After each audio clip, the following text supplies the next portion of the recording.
करायचं स्मरण. गुरुर्ब्रह्मा गुरुर्विष्णू गुरुर्देवो महेश्वरः श्री सद्गुरु साक्षात परब्रह्म तस्मै श्री श्री सद्गुरुवे नमः. जय जय रघुवीर समर्थ. जय जय रघुवीर समर्थ. श्रीमद श्री दासबोध दशक 17वा. प्रकृती पुरुष नाम. समास 6वा. देहात्म निरूपण नाम. श्रीराम समर्थ. आत्मा देहामध्ये असतो, नाना सुखदुःखे भोगितो, शेवटी शरीर सांडून जातो एकाएकी. जय जय रघुवीर समर्थ. जय सद्गुरू. श्री समर्थ कृपेने कार्याला सुरुवात उत्तम प्रकारे झालेली आहे. ज्या प्रकारे आपण प्रार्थना म्हटली, गुरुर्ब्रह्मा गुरुर्विष्णू गुरुर्देवो महेश्वरा, तिघांच्या पलीकडे असणारा श्री सद्गुरू साक्षात परब्रह्मला सुद्धा आपण काय केलेलं आहे, वंदन केलेलं आहे. तस्मै श्री सद्गुरुवे नमः. कारण प्रत्यक्षात जर आपण पाहायला गेलो, जय जय रघुवीर समर्थ जय घोषणा झालेली आहे. एकदा नाही तर 2 वेळा जय जय. कोणाचं जय आहे? आपला देह प्रत्येक वेळी बघा अपयश. का? कारण प्रत्यक्षात जर पाहायला गेलो तर मन हा चंचल आहे, मनामध्ये अडकलेला देह आहे. परंतु आपल्या देहाचा सुद्धा जय होणं गरजेचं आहे. कारण प्रत्येक पुस्तक आपण वाचली, परंतु प्रत्यक्षात जर पाहायला गेलो त्या पुस्तकातला अर्थ आपल्याला अजूनपर्यंत कळलेला नाही. कारण का? अनेक माणसं आपल्याला आपल्या जीवनात आपल्या आयुष्यात भेटत असतात, परंतु प्रत्येक माणसाला ओळखणं आता मुश्किल होऊ लागलेलं आहे. कारण विचार जर आपण केला ना, प्रत्येक माणसाचे विचार हे वेगवेगळे आहेत. प्रत्येक मनुष्य देहाचं मत आपण जर जाणून घेतलं तर आपला देह हा चंचल वृत्तीचा होत असतो. कारण प्रत्येकाचे विचार, प्रत्येकाची मतं ही वेगवेगळी असल्या कारणाने आपल्याला काय करावं हे सुचत नसतं. म्हणून लोकांच्या मतांवर आपला देह जेव्हा अवलंबून राहिला, त्यामध्ये आपला देह अडकला गेला. समर्थ म्हणाले, आपल्या देहाला बाजूला काढायचं आहे, त्यामध्ये अडकता कामा नये. म्हणून समर्थांनी श्रीमत म्हणजे काय तर खुद्द भगवंताचं वचन, दासबोध. या बोधातून प्रत्यक्षपणे दास घडला पाहिजे. म्हणून सकळ जीवनाचं सार तो हा दासबोध आपल्यासाठी प्राप्त करून दिलेला आहे. अहो, पशुपक्ष्यांसाठी दिलाय काय? हो नाही, मनुष्य देहासाठीच का प्राप्त करून दिलेला आहे. बघा, आयुष्याचं खरं सार जर आपण पाहायला गेलो ना, 84 लक्ष योनीमध्ये मनुष्य देहाला शिकवण प्राप्त करून दिलेली आहे. शिकवण प्राप्त करून देऊन सुद्धा बघा पुन्हा पुन्हा तीच चूक करत आहे. असं का? म्हणून समर्थांनी सुंदर भाग आजच्या समासामध्ये प्राप्त करून दिलेला आहे. दशक 17वा. प्रकृती पुरुष. समर्थ ज्याप्रमाणे प्रकृती म्हणजे निसर्ग, सृष्टी निर्माण करणारी, तर पुरुष म्हणजे चैतन्य, आत्मा आणि केवळ साक्षी ठरणारा परमात्मा. प्रत्यक्षात जर आपण पाहायला गेलो ना, आपल्या जीवनात नवनवीन गोष्टी घडत असतात. आपण जे कार्य करत असतो त्या बघा प्रत्यक्षात जर आपण पाहायला गेलो तर प्रकृती कार्य करत असते आणि पुरुष हा केवळ पाहत असतो. म्हणजे आपला देह प्रत्यक्षपणे पाहत असतो आणि करणारा बघा कर्ता करविता आहे ना. आपल्या देहाकडून उत्तम रीतीने कार्य करून घेणारा हा प्रत्यक्ष भगवंत आहे. म्हणून समर्थाने आजचा भाग का दाखवला? समास 6वा, देहात्मनिरूपण. देह आणि आत्मा मिळून हा प्रत्यक्षात आपला शरीर. समर्थांनी सुंदर भाग दिलेला आहे. या शरीरामध्ये तो भगवंत प्रत्यक्षपणे वास करीत आहे. त्या भगवंताचं हृदय बघा, प्रत्यक्षात हृदयात अधिष्ठान आहे. करता करविता तो असल्या कारणाने प्रत्येक वेळेला जी सुरुवात आपल्याला प्राप्त करून दिलेली आहे ती श्रीमताने. म्हणून करूया श्रवण श्रीराम समर्थ. आत्मा देहामध्ये असतो, नाना सुखदुःखे भोगितो, शेवटी शरीर सांडून जातो एका एकी. पहिलीच ओवी समर्थाने आपल्यासाठी प्राप्त करून दिलेली आहे. आत्मा देहामध्ये असतो. आता जर आपण पाहायला गेलो, आपल्या देहामध्ये अंतरीचा अंतरात्मा आहे, बरोबर की नाही? तो आपल्याला सदैव बघा प्रत्यक्षपणे चालवत आहे, आपल्याकडून उत्तम प्रकारे कार्य करून घेत आहे. कारण जळी स्थळी काष्टी पाषाणी 84 लक्ष योनी प्रत्यक्षात जर आपण पाहायला गेलो, आपल्याला डोळ्यांनी पाहायला मिळत नाही. ज्यावेळी आपला या पृथ्वी तलावर जन्म झाला त्यावेळी बघा प्रत्यक्षात खुद्द भगवंत आपल्या हृदयस्थली, बरोबर की नाही, त्या ठिकाणी वसलेला आहे. कुठपर्यंत?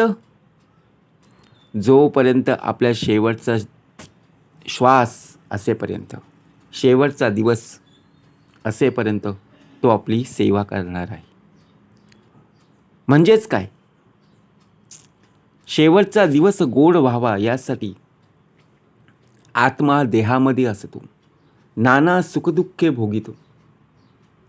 आता विचार जर आपण केला, आता आपल्या देहाला काही त्रास झाला, प्रत्यक्षात बघा आपण उन्हातून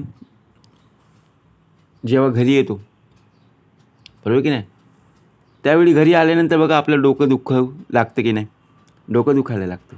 आपण सर्वांना सांगत बसतो डोकं दुखते, परंतु त्रास कोणाला झाला? आपल्या देहाला झाला. अंतरीच्या अंतरात्म्याला सुद्धा त्रास कसा होतो? ज्यावेळी आपल्या देहाची चिडचिड होते, बरोबर की नाही? आपलं डोकं दुखतंय, बरोबर आहे, परंतु घरामध्ये किंवा बाहेर इतरत्र बघा वातावरण खराब असेल, आरडाओरडा चालू असेल, कटकट चालू असेल, भांडणं इकडे तिकडे ऐकायला येत असेल, आपलं मन शांत राहील का? हो, नाही आहे. त्यामुळे बघा आपला चिडचिडेपणा, आपल्यामधला जो राग, मत्सर, क्रोध सर्व पाहायला मिळत असल्यामुळे आपल्या अंतरीच्या अंतरात्म्याला सुद्धा काय होतं? त्रास होत असतो. तो आपल्याला दिसत नाही आहे, बरोबर की नाही? परंतु शेवटी शरीर सांडून जातो. जोपर्यंत आपल्या देहामध्ये प्रत्यक्षात आपली जेवढी पुण्याई असेल ना, जेवढी आपली शिल्लक आहे, तोपर्यंत भगवंत आपल्या हृदयामध्ये शेवटच्या क्षणापर्यंत श्वासामध्ये बघा वसलेला आहे. कारण का? कारण आपली पुण्याई आहे, आपली शिल्लक आहे. आणि जेव्हा तुझी पुण्याई शिल्लक संपेल तेव्हा प्रत्यक्ष आत्मा शरीर सांडून जाईल एकाएकी, कळणार सुद्धा नाही. विचार करा कसा भरलेला आहे.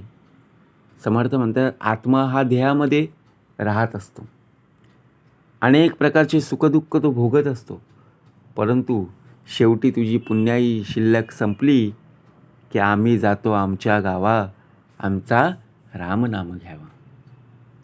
शरीरी शक्ती तारुण्यपणी, नाना सुखे भोगी प्राणी, अशक्त होता वृद्धपणी, दुःख भोगी. समर्थ म्हणाले तारुण्यात जर आपण पाहायला गेलो तर शरीरामध्ये शक्ती असते, तेव्हा प्राणी नाना सुखांचा उपभोग घेत असतो, परंतु वृद्धपणी शरीरातील शक्ती नाहीशी होऊन तो अशक्त होतो आणि दुःख भोगत असतो. आपण जर पाहायला गेलो ना, आपलं बालपण आठवा, तारुण्य पण आठवा.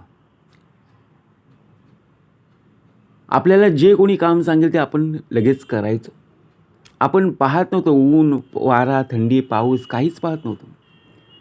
तेव्हा कसं ऊर्जा मिळायची ना, कारण तारुण्य शक्ती. जे काय करायचं ते करून दाखवायचो. परंतु तेच जर आपल्याला वृद्धावस्थेत, म्हातारवयात जर आपल्याला करायचं असेल तर आपली शक्ती नाहीशी होते, अशक्तपणा येत असतो. आपण अजूनपर्यंत आपल्या मित्रांना सांगतो की नाही, अरे आम्ही खूप बघा प्रत्यक्ष तरुणपणी आम्ही खूप कामं केली, परंतु ती आता आम्हाला कामं झेपत नाही आहे. बरोबर की नाही? आपण ऐकतो की नाही वाडवडिलांचे किंवा बघा आपले नातेवाईकांचे जे वृद्धावस्थेत किंवा म्हातारपणी झालेले आहेत. कारण का शरीर कमजोर होत असतं. बरोबर की नाही? म्हणून समर्थ म्हणाले, सुख आणि दुःख आपल्या आयुष्यात नक्कीच आहेत. मरावेना ऐसी आवडी, हातपाय खोडून प्राण सोडी, नाना दुःखे अवघडी वृद्धपणी, आपण मरूच नये अशी त्याची इच्छा असते. पण हातपाय झाडून तो प्राण सोडतोच ना शेवटी. आता प्रत्यक्षात जर आपण पाहायला गेलो, आपला देह हा नाशिवंत आहे, शाश्वतीचा आहे का? आपण अमरपट्टा लावून आलो का? नाही आहे. आपली जन्माची तारीख आहे, तशीच मृत्यूची तारीख नक्की आहे. बरोबर की नाही? परंतु आपण मरू नये अशी त्याची इच्छा असते. मरावे ना ऐसी आवडी, पण काय शेवटी हातपाय झाडून प्राण शेवटी सोडावंच लागतं. आणि वृद्धपणी त्याला अनेक दुःख सोसावी लागतात आणि शेवटी तो अवघडून जात असतो. देह आत्मयांची संगती, काही एक सुख भोगिती, चरफडून जाती देहांत काळी. समर्थ म्हणाले, देह आणि आत्मा यांची संगत झाली की सुख भोगायला मिळतं, हे नक्की खरं आहे. आता विचार करा, देह आणि आत्मा यांची संगत झाली की कधी कधी काय होतं माहिती आहे? आता आपल्याच या देहाचा भाग घेऊया. एखादं कार्य करायचं आहे, ते कार्य करत असताना आपल्याला आपल्याच घरच्यांचा विरोध असतो, नातेवाईकांचा विरोध असतो, परंतु आपल्याला ते कार्य उत्तम प्रकारे करायचं आहे. बरोबर की नाही? परंतु ते कार्य करत असताना जर आपलं मन एकाग्र असेल, मनाने उत्तम प्रकारे साथ दिली, बघा मनाने उत्तम प्रकारे साथ दिली, त्याचबरोबर आपल्या बुद्धीने सुद्धा उत्तम प्रकारे तेवढीच साथ दिली, तर नक्कीच होणारी गोष्ट प्रत्यक्षात होऊन जाते. बरोबर? कारण का? कारण मनाला सुद्धा आवड आहे आणि बुद्धीला सुद्धा आवड आहे. कारण ते काम बघा प्रत्यक्षपणे आपल्याला आवडलेलं आहे. परंतु काही वेळेला काय होतं माहिती आहे? एखाद्या वेळेला मनाला पटतं तर बुद्धीला पटत नाही, बुद्धीला पटतं तर मनाला पटत नाही. अशा वेळी आपला देह बघा तराजू माहिती आहे, त्याप्रमाणे आपली परिस्थिती होती, तळ्यात मळ्यात होतं. म्हणून समर्थ म्हणाले, देह आत्मयांची संगती, देह आणि आत्मा यांची जर संगत झाली तर समोर कोणीही असू दे, सामर्थ्य पुरवणारा सद्गुरू साक्षात आहे. परंतु कधी कधी काय होतं बघा, देह कार्य करत असताना भगवंत साथ देत नाही आहे. कारण का? आपला देह हा चुकीचा कर्म करत आहे. बरोबर की नाही? म्हणून समर्थ म्हणाले, देह आत्मयांची संगती, काही एक सुख भोगीती, चरफडून जाती देहांत काळी. ऐसा आत्मा दुःखदायक, एकांचे प्राण घेती एक, आणि शेवटी निरर्थक काहीच नाही. समर्थ म्हणाले, देहाचा आत्म्याशी संयोग असा दुःखदायक आहे. लोक फक्त स्वार्थासाठी एकमेकांचा बघा उपयोग करून घेत असतात. एकांचे प्राण घेते एक, पण शेवटी सर्व निरर्थक आहे. त्याचा काही उपयोग होत नाही. बघा, विचार जर आपण केला, आपल्याला लोक अनेक प्रकारची पाहायला मिळत असतात, परंतु सर्वच लोक आपल्या सोबत असतील अशातला भाग नाही आहे. आपण एखादं कार्य करत असू किंवा बघा आपण एखादं नियोजन केलेलं असू, त्यावेळी सर्व लोक आपल्याला मदतीसाठी येतात का? नाही. काही लोक फक्त स्वार्थासाठी येत असतात. त्यांचं काम झालं की बघा आपल्यालासुद्धा विचारत नाही. म्हणून अशा वेळी आपण काय विचार करतो, अरे आपल्यासोबत आलेले आहेत, परंतु त्यांचं काम पूर्ण झालं की तिथून ते कधी निघून जातील आपल्यालासुद्धा कळणार नाही. ऐसा दो दिसांचा भ्रम, त्यास म्हणती परब्रह्म, नाना दुःखाचा संभ्रम मानून घेतला. समर्थ म्हणाले असा 2 दिवसांचा भ्रम आहे. आयुष्य म्हटलं, आपण काय विचार करतो, अरे मी किती वर्ष जगणार, 50 वर्ष, 100 वर्ष, 80 वर्ष. परंतु समर्थ म्हणाले ऐसा हा 2 दिवसांचा भ्रम. एक म्हणजे या पृथ्वी तलावर आपण जन्म घेतला तो दिवस, आणि दुसरा म्हणजे इथून आपण निघून जाणार आहे तो दिवस. 2 दिवसांची वस्ती कुठेतरी उत्तम प्रकारे करता आली पाहिजे. त्यालाच तर परब्रह्म म्हणतात ना. नाना दुःखांचा संभ्रम मानून घेतला. समर्थ म्हणाले नाना दुःखांच्या पसाऱ्याला आपण गोड मानलं पाहिजे. कारण का, आयुष्य म्हटलं की दुःख आले ना. सुखाचे दिवस तर कधी पाहायला मिळतील? ज्यावेळी आपला देह उत्तमाचं कार्य करेल तेव्हाच ना, बरोबर की नाही? म्हणून समर्थ म्हणाले ऐसा हा 2 दिवसांचा भ्रम, त्यास म्हणती परब्रह्म, नाना दुःखाचा संभ्रम मानून घेतला. दुःखी होऊन चरफडून गेले, तेथे कोण समाधान झाले. काही एक सुख भोगिले, तो सवेची दुःख. समर्थ म्हणाले दुःखी होऊन चरफडून गेले.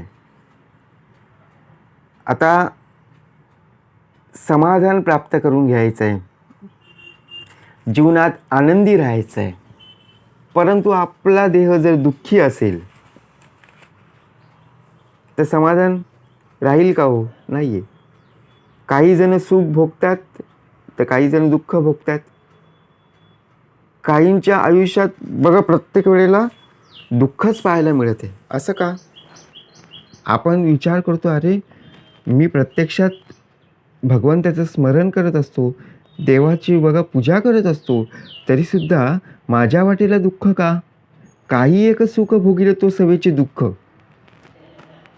काही गोष्टीमध्ये आपल्याला आनंद होत असतो, तर काही गोष्टीमध्ये बघा असलेला आनंद तो दूर होऊन निघून जातो. म्हणून जन्म दारभ्य आठवावे, अवघे पडेल ठावे, नाना दुःख मोजावे काय म्हणून. समर्थ म्हणाले जन्मापासूनची आठवण करा, म्हणजे सर्व काही समजून येईल. आता विचार करा, आपलं बालपण, बरोबर? आता आपण तारुण्यावस्थेत आहोत, काही जण वृद्धावस्थेत असतील, म्हातारपणी झालेले असतील. परंतु आपण विचार करा, आपलं बालपण आठवतं आहे का? विचार करायला गेलो ना तर खरंच आपल्याला बालपण आठवतं आहे. ज्या ज्या गोष्टी होऊन गेलेल्या आहेत ना, त्या गोष्टी बघा आपल्याला आठवत असतात, परंतु संपूर्ण बालपण आपल्याला आठवत नाही. ज्या मेन आहेत बघा, ज्या प्रकारे एखादी आपण नवीन सायकल घेतली, बरोबर, ती गोष्ट आपल्याला आठवण राहील. परंतु आपण जर विचार केला, आपण एखादी गोष्ट जेव्हा बघा, एखादी वस्तू, एखादं फळ लहानपणी असताना केव्हा खाल्लं आहे ते आपल्याला लगेच आठवणार नाही. कारण का, एखादी गोष्ट अशी आयुष्यामध्ये यावी बघा बालपणामध्ये, ती तारुण्यावस्थेतसुद्धा आपल्याला आठवायला येतं आणि वृद्धावस्थेतसुद्धा आपल्याला तिचं स्मरण होत असतं. म्हणून जन्मापासूनची आठवण करा. आपल्याला बघा, प्रत्यक्षात जर आपण विचार केला ना, काल काय खाल्लं असं जर कोणी प्रश्न विचारला ना, आपल्याला सांगता येत नाही हो. तर आपण बालपणातले काय गोष्टी सांगणार? आपले आजी असतील, आजोबा असतील, ते बघा प्रत्यक्षपणे आपल्या नातीला बघा गोष्ट सांगायचे. आमच्या काळात बघा शाळेमध्ये असं व्हायचं, घरामध्ये अशा प्रकारे बघा संस्कार असायचे, उत्तम प्रकारे छान छान गोष्टी सांगायचे. परंतु आत्ता आपल्याला सांगताच येत नाही आहे. समर्थ म्हणाले, म्हणजे अवघे पडेल ठावे, नाना दुःख मोजावे काय म्हणून. आता जर विचार केला तर सर्व काही समजून येईल. केव्हा? जन्मापासून आठवलं तरच.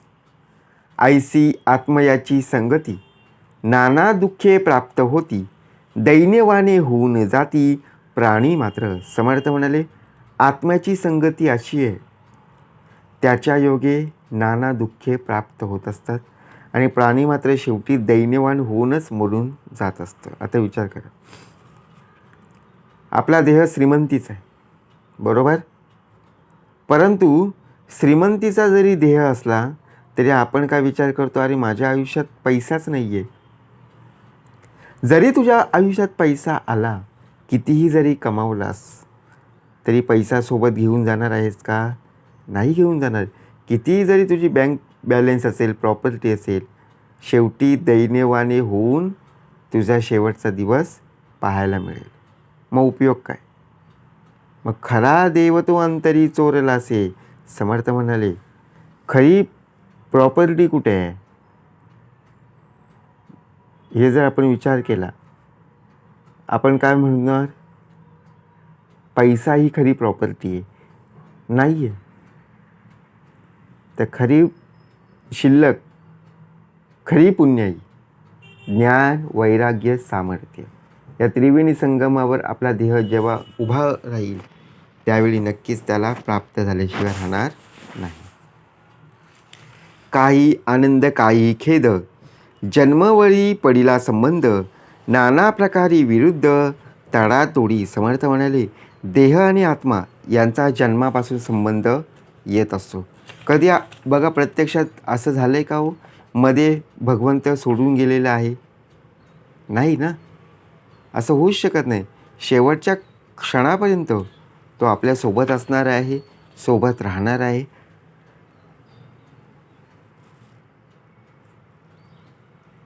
त्यामुळे त्याला काही आनंद, काही खेद सोसावा लागत असतो.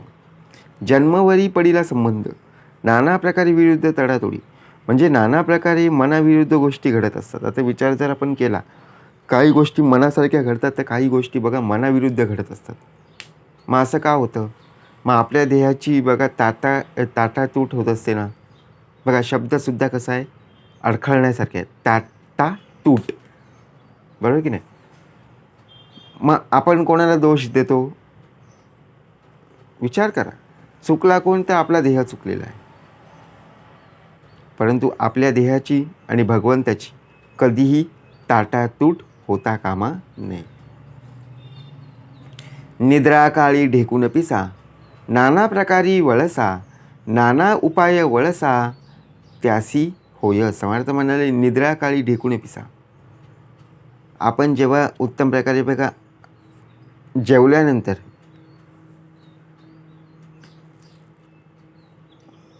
झोपेच्या ठिकाणी बघा, जिथे आपण अंथरूण टाकलेलं आहे, गादी टाकलेली आहे, त्या ठिकाणी ढेकूण आणि पिसवा नाना प्रकारे आपल्याला त्रास देत असतात. असं का? समर्थ म्हणाले, त्यावर उपाय केले की त्यांना त्रास होतो, बरोबर की नाही? आता आपण झोपलेलो आहोत आणि झोपेत बघा आपल्याला कधी कधी मच्छरसुद्धा आपल्याला त्रास देते, कधी कधी ढेकूण आपल्याला पाहायला मिळत असतात. परंतु बघा, त्यावर जर आपण काही उपाय केले तर ते आपल्याला त्रास देणार नाही. म्हणून समर्थ म्हणाले, निद्रा काळी ढेकूण पिसा, नाना प्रकारी वळसा, नाना उपाय वळसा त्यास होय. भोजन काळी माशा येती, नाना पदार्थ उंदिरा नेती, पुढे त्यांची ही फजिती मांजरे करीती. बघा समर्थ म्हणाले, जसा तुम्ही कर्म कराल तसं त्याची फळं तुम्हाला पाहायला मिळतील. जसे कर्म तसं फळ. भोजनकाळी माशा येते. जिथे आपण बघा घरामध्ये बसलेलो आहोत आणि बसलेल्या ठिकाणी जर विचार केला तर भोजनकाळी माशा येते. जेवणाचं ताट भरलेलं आहे आणि बघा त्या ताटाला नमस्कार करून आपण जेवायला बसलेलो आहोत, तेव्हा तितक्यात त्या भोजनाच्या ठिकाणी माशा आल्या. आपण काय विचार करू? नाना पदार्थ उंदीर नेती.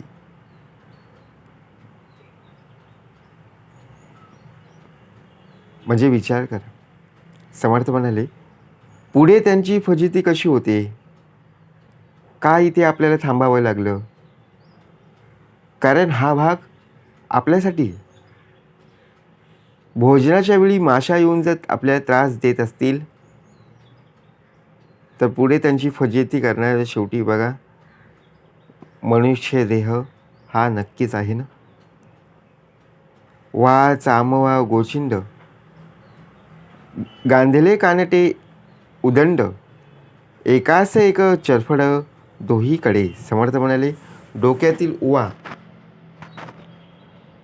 किंवा त्वचेत असणारे उवा, गोचिड, गांधीळ, कानटे एकाच बघा प्रत्यक्षात जर आपण पाहायला गेलो एका प्रकारे एक अशी उदंड पाहायला मिळत असतात आणि त्यामुळे दुसरा एखादा चटफडत असतो. अशा ठिकाणी बाजूने निघून बघून आपण चालावं, त्यांना त्रास होता कामा नये. बरोबर की नाही? समर्थ म्हणाले, वा चामवा गोचिंट. आपल्या डोक्यामध्ये सुद्धा बघा ओवा असतात की नाही? बरोबर. समर्थाने सुंदर भाग दिलेले. ते जर आपण केस उत्तम प्रकारे स्वच्छ धुतली तर त्या केसांमध्ये शेवटी ओवा राहणार नाही, आपल्याला त्रास देणार नाही. मग त्याचा त्रास आपल्याला काय शेवटी भोगावा लागतो याचा विचार सुद्धा आपल्याला करावा लागेल. विंचू सर्प वागरीसी, सुसरीस अंडीसे. बघा प्रत्यक्षात जर विचार केला, सुसरी लांडिगे माणसास माणसे, परस्परे सुख संतोषी एकही नाही. विंचू, सर्प, वाघ, अस्वले, सुसरी आणि लांडगे आणि माणसांना बघा प्रत्यक्ष माणसं याप्रमाणे सर्व एकमेकांना त्रास देत असतात आणि ज्या प्रकारे दुःख भोगावी लागतात त्याचं वर्णन करून किती म्हणून करावे. विचार करा. विंचू, सर्प, वाघ आणि अस्वली, सुसरी, लांडगे, माणसांना माणसे याप्रमाणे सर्व एकमेकांना त्रास देत असतात. आता आपण सुद्धा बघा पशुपक्षी गुणवंत त्याचं कृपा करी ती समर्थ. अहो एखाद्या झाडाखाली एखादा प्राणी पशुपक्षी बसलेला आहे, बरोबर. आपला देह शांत राहील का हो? नाही राहणार. म्हणजे विचार जर केला ना, बघा समर्थ म्हणाले, एकमेकांना त्रास देणं आपल्या शरीराला खटकतं, परंतु परस्परात सुख, प्रेम, संतोष कुठे पाहायला मिळेल? 84 लक्ष उत्पत्ती, एकास एक भक्षिती, नाना पिढा दुःखनी किती, म्हणून सांगावे. समर्थ म्हणाले, 84 लक्ष योनींमध्ये अखंड जीवाची उत्पत्ती होत असते. आता विचार जर आपण केला, प्रत्येकाच्या हृदयी भगवंत आहे की नाही? नक्कीच. परंतु त्यातील कित्येक एक बघा दुसऱ्यांना भक्षित असतात. प्राणीमात्रांना ज्या पीडा भोगावे लागत असतात त्याचं वर्णन किती म्हणून करावे. आता प्रत्येकाच्या वाटेला दुःख आलेले आहेत, प्रत्येकाच्या वाटेला सुख आलेली आहेत, परंतु असा दिवससुद्धा येईल की समोरच्या व्यक्तीला बघा सुख प्राप्त झालेलं आहे आणि आपल्या देहाला बघा प्रत्यक्षपणे आपला देह त्रासलेला आहे, दुःख भोगावे लागत आहे. म्हणून समर्थ म्हणाले, असंख्य जीवांची उत्पत्ती म्हणजे विचार जर आपण केला, त्याचं वर्णन करून आपल्याला शेवटी सांभाळ करावा लागेल. ऐसी अंतरात्म्याची करणी, नाना जीव दाटले धरणी, परस्परे संहारणी एक एकांची. समर्थ म्हणाले, अंतरात्म्याची करणी ही अशी आहे, या पृथ्वी तलावर अनेक प्रकारच्या जीवांची अगदी दाटी झालेली आहे. त्यात सतत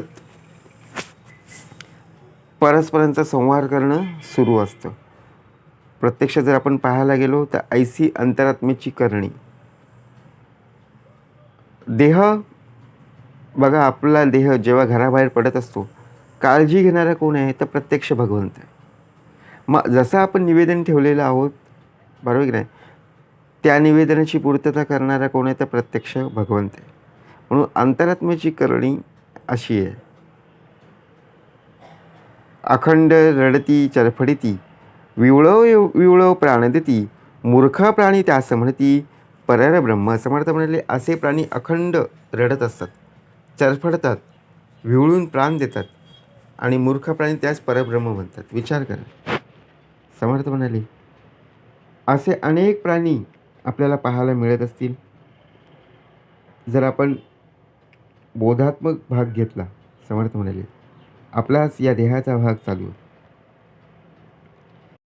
बघा, आपलाच देह अखंड एका कोपऱ्यात रडत बसलेला असतो. आपल्याला जर काही मिळाले नाही ना, तर प्रत्यक्षात कावराबावरा होतो आणि त्यामुळे काय होतं बघा, काही हातातल्या गोष्टी असतात ते आपण फेकून देतो. परंतु समर्थ म्हणाले, जर प्रत्यक्षात विवळं विवळं प्राण देती, मूर्ख प्राणी त्यास म्हणती परब्रह्म. आता आपल्या देहाला माहिती आहे की आपण चूक केलेली आहे, तरीसुद्धा ती लपवण्यासाठी काय करत असतील बघा, प्रत्यक्षात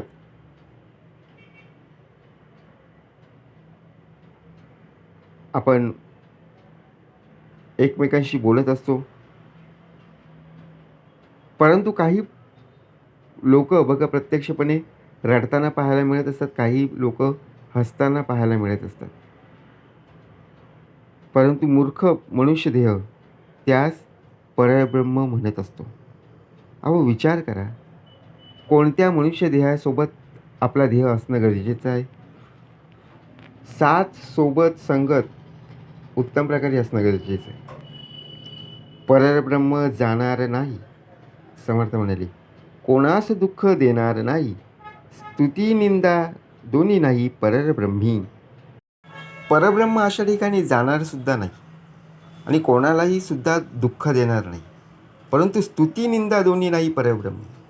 समर्थ म्हणाले, परब्रह्म कधी जात नाही आणि कोणाला कधी आयुष्यात दुःख देत नाही, परंतु स्तुती आणि निंदा दोन्हीही परब्रह्माच्या ठिकाणी लागत नाही. आता स्तुती करणारे कोण असतात तर आपल्या आजूबाजूला असणारी लोक. निंदा करणारे कोण असतात तर आपल्या आजूबाजूला असणारी लोक. म्हणजे विचार करा, आपल्या देहाने उत्तमाचं कार्य केलं, काय झालेलं आहे, आपल्या देहाने उत्तमाचं कार्य केलेलं आहे. वाहवा कोणाची होणार आहे? स्तुती कोण करणार आहेत तर लोक करणार आहेत, आपल्या देहाची वाहवा करतील. परंतु आपल्या हातून जर वाईट कार्य घडलं, लोक बोलणारी आहेत की नाही, निंदा कोणाची होईल तर आपल्या देहाची होईल. म्हणून प्रत्यक्षात जर आपण विचार केला तर परब्रह्म कधीही जात नाही, ते कोणास कधी दुःख देत नाही आणि स्तुती आणि निंदा या दोन्ही ठिकाणी बघा परब्रह्माच्या ठिकाणी लागतसुद्धा नाही. उदंड शिव्या दिधल्या तितुक्या अंतरात्म्यास लागल्या, विचार पाहत प्रत्ययाला यथातथ्य. बघा प्रत्यक्षात आपल्या आयुष्यात कोणासोबत तुतू मैमय होत असतं, परंतु एखाद्या वेळी बघा आपल्या मुखातून वाईट शब्द निघत असतात, शिव्या निघत असतात. समर्थ म्हणाले की त्या बोललेले वाईट शब्द विचार जर आपण केला तर अशा वेळी आपल्या देहाने संयम राखणं खूप गरजेचं आहे. धगडीचा, भटकीचा, लवंडीचा, गदडीचा, कुतरीचा, ओंगाळीचा, आईचा हिशेब शिव्यांचा, किती म्हणून सांगावा. बघा, अनेक प्रकारच्या शब्दांचे अर्थ आपल्याला इथे पाहायला मिळत आहे. अनेक शिव्या, अशा शिव्या आपल्या मुखातून केव्हाही येता कामा नये.